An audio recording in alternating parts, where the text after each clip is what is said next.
Musisi Anji Manji divonis 4 bulan rehabilitasi dalam sidang kasus narkoba yang digelar Pengadilan Negeri Jakarta Barat, Senin, tanggal 11 Oktober tahun 2021. Ia dinyatakan terbukti bersalah melakukan tindakan melawan hukum dengan menggunakan ganja, narkotika golongan 1. Menyatakan terdakwa Erdian Aji Prihartanto alias Anji telah terbukti secara sah melakukan tindak pidana melanggar hukum menggunakan narkotika golongan 1 bagi dirinya sendiri, kata Ketua Majelis.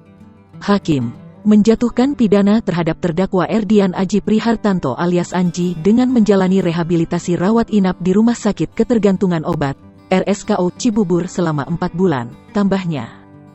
Vonis itu lebih ringan dari tuntutan jaksa penuntut umum, yakni 5 bulan rehabilitasi. Hakim menyebutkan bahwa 4 bulan rehabilitasi Anji Manji dikurangi masa penangkapan serta masa rehabilitasi sementara yang telah dijalani olehnya selama ini. Putusan majelis hakim lebih rendah dari tuntutan jaksa penuntut umum, JPU. Dalam sidang pekan lalu, JPU menuntut Anji Manji dengan 5 bulan rehabilitasi.